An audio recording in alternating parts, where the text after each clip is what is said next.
Hey, welcome back to the Spot for Euro Fantasy. I'm Asa Rehman. I hope your fantasy team is doing well. My Matchday 2 is going a lot better than Matchday 1, so I'm pretty happy about that. I will drop a preview video for Matchday 3 on Saturday after the matches have been played. So this video, well, it's all about me getting some advice from you. You'll find out what I'm talking about soon enough right here on the Spot.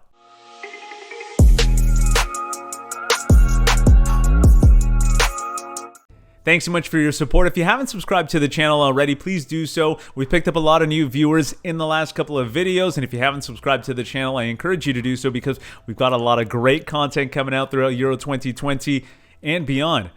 All right, now for the reason behind this video. Well, I need your help selecting my lineup ahead of the final matches in Matchday 2. It's pretty clear which players are going to play, but who's going to get the captaincy. I appreciated the comments and the supports after the last video. I was wondering whether to use the Wildcard chip, the Limitless chip, or no chip at all. A lot of people asking for the Limitless chip.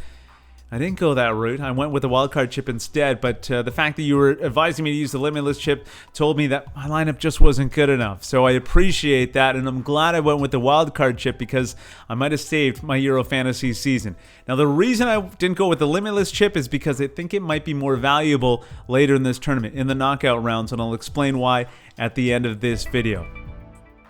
Now, before we get to today's dilemma, which is who's going to wear the captain's armband when Matchday 2 concludes, let's give a quick shout out to the Kickoff Coffee Company. If you use the promo code SPOT15, you get 15% off your purchases. So check out the website and use the promo code. Okay, who's going to wear the captain's armband? Well, ahead of Friday's matches, I had it on Jorginho Wijnaldum. He earned 3 points, doubling that to 6. He was one of the newcomers brought in with the wildcard chip, along with Spinazzola, Denzel Dumfries, Insigne, and Patrik Schick. So I like those players that I brought in. Disappointed with what Diedrich Boyata put up. 0 points, did not get on the pitch. He may feature in Matchday 3 for Belgium with them rotating players. So Paul Pogba slots in for Boyata. No questions asked there. Feel pretty good about that, actually. I would have had to find a way to get Pogba in anyway with them playing against Hungary.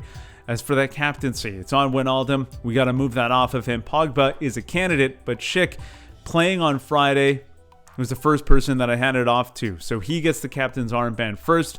Czech Republic going up against Croatia, so that's why I handed it to him initially. Just had to make sure that there wasn't anybody else playing on Friday. And again, that's the benefit you have with this game. You can move that captain's armband and you can change your subs on the fly as well. So Ferran Torres playing against Poland on Saturday though, so I can add it.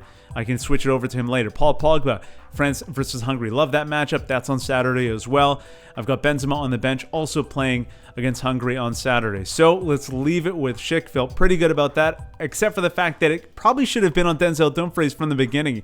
I had a decision to make between Wijnaldum and Dumfries, and I went with Wijnaldum because, well, Wijnaldum had a great match in their opener against Ukraine, but Dumfries was very good, very impressive in that match against Ukraine as well. Earned 7 points, and he followed it up with a 14-point performance against Austria. So probably should have gone with Dumfries, regretting that, kicking myself over that decision, but it did okay by handing it off to Schick. Patrik Schick earning me 16 points with the captain's armband. Part of the reason why I'm feeling a little bit better about the Denzel Dumfries debacle. Let's see how he did it. He played 74 minutes, scored from the spot, and earned the penalty, which gives him an extra 2 points. So that brings the total to 8 points, double that with the captain's armband. Other potential captains for the match day, Ferran Torres going up against Poland on Saturday. Not bad, especially with him playing in an advanced role, but I like this matchup a little bit more. France going up against Hungary. Paul Pogba has an opportunity to score some big points in that match. Another player I have for France sitting on my bench for the time being is Karim Benzema. He will definitely start in my lineup, but for the time being on the bench, an opportunity to score multiple goals in that match against Hungary the way Cristiano Ronaldo did. So have to quickly look at Pau Torres as well, though, just to acknowledge the defender because they have been scoring a lot of points, but going up against Poland and Lewandowski, I don't love the opportunity for a clean sheet. So let's decide between Pogba and Benzema, and let's do a little bit of research about those two positions in this tournament so far.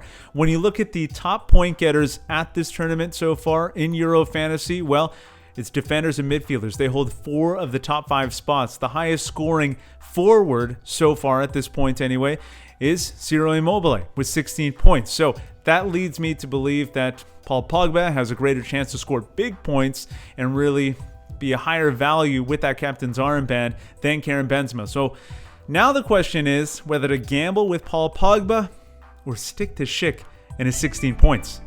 So let me know what you think I should do with my captain's armband in the comments below, or hit me up on Twitter at @thespot4ff or at Asa Rehman. So at the beginning of this video, I mentioned that I went with the Wildcard chip instead of the Limitless chip. Let me tell you why I think it's better to hang on to that Limitless chip for the knockout round. Well, there's no cap with the Limitless chip, and in the knockout rounds, you can have more players from a single country, and that number increases through each stage. So you can have the best players, the most expensive players from Belgium, Portugal, France, the Netherlands, Italy, and not worry about the cap. It could be pivotal for that match day. Let me know what you think of that idea. Enjoy the rest of your week, your weekend, whatever you're doing. Do it safely. Thanks so much for hanging out at The Spot.